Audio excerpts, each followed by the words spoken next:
Hi, everyone. Welcome to week 4 in Humanities 104, and I'm your host, Cliff Boyer. I'm going to be talking today, and this should be a relatively short video.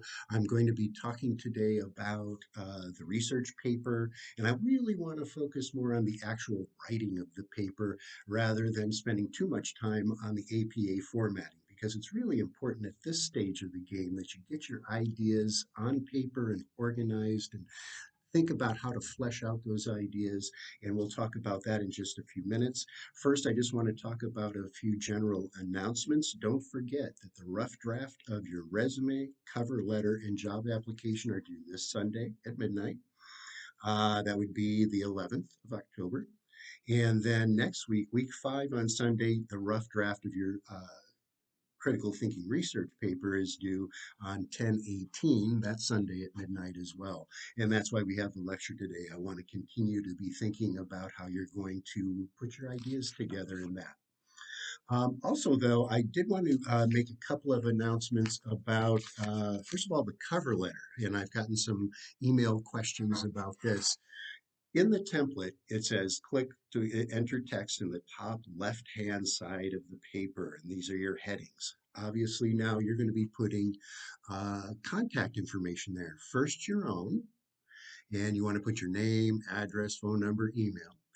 And what you need to do is get online and Google some nearby facility or hospital that you would be interested in working at and get as much information from that as you can. Now, when you're applying for a job, you want to do this anyway. You want to be able to look up the place where you would like to get a job, and you want to learn about that because then you can bring that information to the interview. It shows that you have a genuine interest in their facility or hospital or clinic, and it also will provide some really good interplay for you with your interviewers. So you want to do a little bit of research and then use that information, all the contact information for that facility, in the heading. And you want to put the name of the facility. Is there a hiring manager or a human resources manager that you would direct your correspondence to? Put their name under the name of the facility. You would want to put the address, phone number, and email for the facility and use that then throughout as your model. We're going to pretend that you're applying to that particular clinic. And that should help clarify some of those questions, I hope, as far as how you want to approach that on all of the correspondence. That when you go to do the thank you letter, you want to use the same facility, perhaps the same hiring manager. Thank you for the opportunity I had to interview with you, et cetera, et cetera. So that'll keep a good, coherent, and consistent line of approach in these assignments. This is all a model for what you'll actually be doing in the near future. And don't forget, when you do turn in your homework, you want to upload that into My IoT. And let me know if you have any questions or concerns about that. So let's get right to it here. If you are following along and would like, I would suggest that you get out the Humanities 104 Career Enhancement Research paper that's in My IoT. And this is just the basic introduction. Here is what the assignment is. It tells you what the 3 questions are that you will be answering, etc. I'm going to go over that again, just as a review real quickly. And then I'm going to go into more detail after I talk about writing in general. I'm also going to go through the sample essay because there are some helpful things there, and I want to just make sure that that's clarified for you. And then finally, I'm going to go through the rubric for the paper itself so that you'll understand exactly what I'm looking for and what I will be evaluating your paper on. But the first thing I'd like to really engage with you on is the actual writing. You've got 3 questions that you need to be answering. What is critical thinking? Why is critical thinking essential in your educational journey? So, what is critical thinking itself, and why is it important to you as a student? Why is critical thinking essential to the nursing practice? How will you practice critical thinking as in your day-to-day activities and responsibilities as a practical nurse? If you've already had some experience in healthcare, you can probably already anticipate, well, this kind of thing may come up, or oftentimes this is a situation where we have to evaluate it, and act accordingly. Think of these examples. One of the best ways to flesh out your ideas and to make them concrete for your reader is to provide concrete examples. So if you have any examples from your own personal work experience or from the research you've done and the sources that you are using, use those examples. It's just like what we're going to be talking about in the interview eventually too, and as far as PAR, problem action result, providing examples to illustrate your ideas. So that's going to be something to think about and to incorporate in your paper. And what you're going to do is, I would suggest just sit down and after you've done some research and you thought about it, maybe Googled critical thinking, just start generating some ideas. You can use a scratch paper and do it by hand. Create a thought map if you have to, where you're connecting various ideas. Um, what would you say is critical thinking? Most people would say it's a form of problem solving. Okay, how is that? Why is that? How do we know critical thinking when we see it? How do we know when we have to engage in critical thinking? What is the end result if we apply critical thinking? It's particularly important in your educational journey because you're being asked to take in all kinds of information and integrating that and using that to solve problems.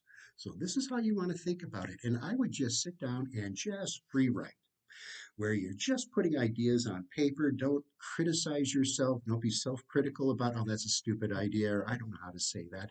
Just write. Don't stop. Don't even lift the pen off the paper.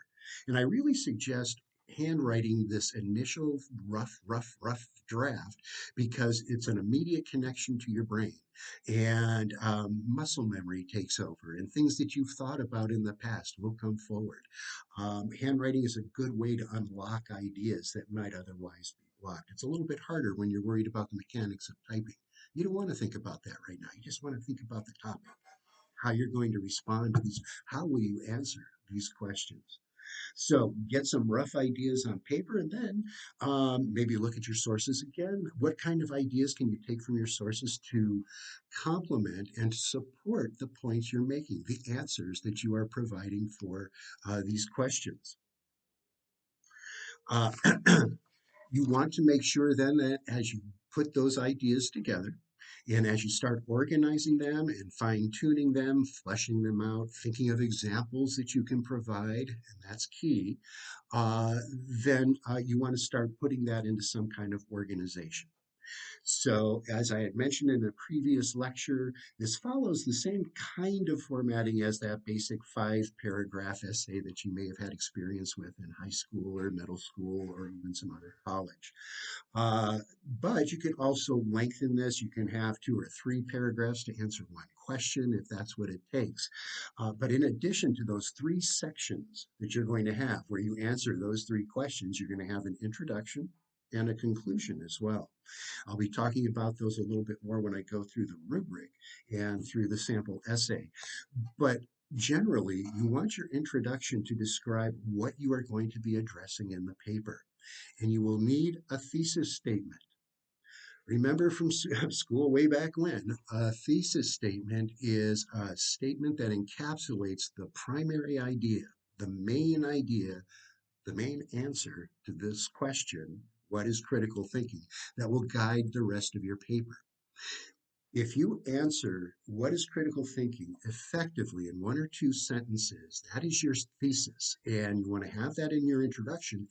Everything else will flow from that. Even as you're answering the other 2 questions, why is it essential in education and as a nurse, you'll be drawing on the ideas of what critical thinking is in the first place. So really focus on that first question to be your guide for the rest of the paper. The thesis statement, or that sentence that is your primary answer to that question and that will guide your paper overall, should either be the very first sentence in your introduction or the very last sentence of that introductory paragraph. And that is probably the best. As you build up the ideas, this is what critical thinking is. It transitions you into the next paragraph where you're going to start to unpack that idea a little bit and your definition and your explanation for what critical thinking is. That's where you want to start to provide examples. Maybe incorporate one of your sources. Um, Dr. John Packer says that critical thinking is so important because, boom, and then you have a nice quote. So you want to think about how you can support your ideas, and the primary way will be through your examples, whatever you can provide, and your secondary sources. You're also going to have a conclusion. So you'll have your introduction, you'll answer those three questions in however many paragraphs it takes, and then you're going to want to wrap up your ideas in some kind of concluding paragraph. And there you want to summarize your ideas and leave us with an insight as to why critical thinking is important. Now, you will need at least two sources, so you want to make sure that you've got that. And I'm going to go next right into sample essay. And some of this may be a little bit of a review, but once you've generated your ideas, you're starting to type them and organize them, you're starting to incorporate your sources. This is when you want to start thinking about APA format. Okay, so get your ideas together first, and then you can format it however it needs to be. Again, you're going to have the running head at the top left of each page. And this is the title of your paper. And then on the right-hand top side, you're going to have the page number, including for the cover sheet, you're going to have page 1. And don't forget on that cover sheet, you're going to have your title, your name, and the name of our school, Institute of Technology. Now, in the sample essay, on the second page, you have the running head in page 2, and then you have a title. And there you have the introductory paragraph. And in the sample, it says repeat your title at the beginning of your essay. So that's what you're going to have as your heading in the center. You're going to place a 1/2 inch indent at the beginning of each new paragraph. And you're going to then use double spaced lines with 1-inch margins and 2 spaces between each sentence. And I'm sorry for the phone ringing. This section serves as a short introduction to your essay, and you want to describe your topic and tell how your essay will treat it, excuse me. So the introduction, you're going to be describing your topic, and you're going to describe how you're going to address these questions in your essay. And that last sentence there should be your thesis, where you describe that in a very clear, direct sentence, answering the question. And then in the sample essay, you'll see that there's a heading or a short title for your next paragraph. It's indented again, and you're going to discuss a main point here. The first question: why did you come up with the definition you did? And explain that. Provide your examples, your sources, and so on. It has in the sample essay, it has some really nice examples of how to introduce your quotes. For instance, in the second line, it says Ridner and Fitzer, and then those are the two authors of this source, and then you've got the date of publication, state, and then in quotes, they're directly quoting these writers, something that relates to your essay. And then after that, you close the quotes, and you can see that there is a P period and the page number where this was found. So evidently, this was taken from a book. Now, if you paraphrase or put in your own words something that an author says you still want to cite that at the end of your paraphrase. So you can put it in your own words, but you just still have to make sure that you're giving attribution and credit to the source from which you found that idea. If your quote, and I've talked about this before, but just as a quick reminder, if your quote is more than 40 words, you indent, and then it's like a block letter format. So if it's 40 words or more, it's going to be a block quote, and it's going to be indented, and every line is indented. You don't use quotation marks, and you want to make sure that you introduce it. There's a nice example in the sample essay on page 2, right in the middle of the page, so take a good look at that. And at the end, you'll want to provide the page number. Now, there's a note after that that says, remember that a paragraph consists of at least 2 sentences. I'm going to say no, it has to be more. There is no way you will be able to flesh out and adequately present your ideas in 2 sentences and incorporate a quote and provide an example. That's just not going to happen. A paragraph should be a minimum of 4 sentences and probably in a formal paper like this, longer. So you want to have enough space where you are developing your ideas and adequately explaining that to the reader. And try to anticipate any questions that a reader may come up with so that you can address them. You could even say, some may ask, blah, blah, blah. Well, this is how critical thinking applies to that. And you can anticipate, again, this generates more ideas, anticipate questions that a reader might have and address them before they even have a chance to ask that question. And then there's an example of another paragraph there with a heading. And then on page 3 in the sample essay is the conclusion. And I would have to say that this is a very short conclusion. It's an example. I would flesh that out more. Again, at least 4 sentences, possibly more. This is where you're encapsulating everything you've just said in 2, 3, or 4 pages, depending on how much you have developed your ideas. So the conclusion, the main point of it is restate the main points you have covered and any concluding thoughts you may have. The best way to end a paper and a conclusion is answering the question, so what? You've just told them what you think critical thinking is. You've just told them that it's important in nursing and in education, and you've tried to explain why. The next question is, okay, so what? Why is this important? Critical thinking helps us save lives. That's probably the bottom line. But think about that and think about how you're going to introduce that in your concluding thoughts. So what? Why is this important? That will also help you to generate ideas. Ask yourself that throughout the paper. And if you can answer that question throughout the paper, why is this important? You're going to have a lot of great ideas and examples. Now, something that's really helpful, because some of you, I'm sure, need some guidance or would like some guidance on how to format because you haven't done this before, and that's understandable. On the reference page of the sample essay, again, you have the running head, you've got your page number and references as the heading across the top in the middle. And then what you want to do is list all of your resources in alphabetical order by the author's last name. Now, there are some exceptions to that, and I'll be talking about that a little bit.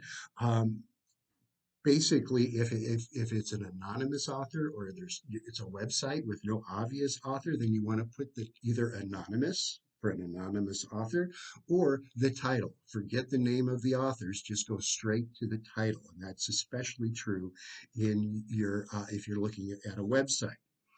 So the basic format for listing your references, they're in alphabetical order by the author's last name. If it's anonymous, that'll be up by the top in the A's. If the title starts with T, it's going to be down below something that starts with an earlier letter. So just so you understand, even if you're using the title or anonymous, it still has to be in alphabetical order. We'll start out with the author's last names and first initial.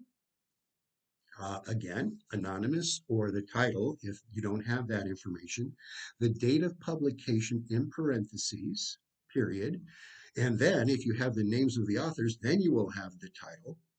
And the first letter of the first word is capitalized in the title. All the other words in the title are not capitalized. They should be in italics, and there should be a period after that. The next piece of information is where you give the information as to where this was published. In the example in the sample essay, it's Boston, Mass, MA, Pearson. So the location, and the name of the publishing house that published that book, article, magazine, wherever you found that. Okay, I hope that helps as far as just getting some ideas. And what I'm going to be looking for in your rough drafts is how closely are you adhering to this basic formula? And if I have suggestions as to how you could do this more effectively and more closely adhering to the formatting, we'll work through that. Okay, just get it down as best you can for this rough draft. Obviously, you want to have as polished a paper as possible that you're turning in, but just give me what you have, because then we can start working and figuring out where you need to go next. And once you get your ideas organized and on the paper, it'll be a fairly simple matter to make sure that we're matching up with all of the APA formatting. Now, I just want to quickly go through the rubric that is also available in my IoT. Please take a good look at this because it'll tell you what I'm looking for. So right away on the first page, it's the APA title page. If you have the title page set up the way I have described and the way it looks on the sample essay, you're going to get 5 points right off the top. Great. This page contains all parts and it's in the correct format. It exceeds expectations of professionalism. But if this page, title page is included, but it's missing information, maybe you forget to put the name of the school, maybe you're missing another part of that, you're going to lose a couple of points. Okay. The running head and page numbers is the next item that I would be considering. If you've got that on every page, the way I've described, 5 points. So right away, you have 10 points if you just follow those simple aspects of APA formatting. The reference page. The reference page is included and follows all APA guidelines, as I've been describing. 10 points. Reference page is included, but there's many APA guideline errors. We're going to lose some points, maybe get 6 points on that. So just following these basic rules will get you a lot of the points. Then we get into the heart of the paper length. It should be 2 to 3 pages. And let me reiterate again, 2 full pages, not a page and a half. You need space to develop these ideas. You're answering 3 really big questions. We could write a paper on just one of those questions, but we're incorporating 3. So you want to make sure that you adequately address all 3. In order to get exceptional in the full amount of points, 5 points, 2 to 3 pages with no APA formatting errors. Okay, so you're introducing your sources effectively and according to APA guidelines. You have the running head, the page number, your headings for each paragraph, etc. If you have 2 to 3 pages with many APA formatting errors, then it's going to drop down. Instead of 5, you might get 3 points. If you have less than 2 pages, automatically 2 points. So flesh out your ideas and give some adequate space to them.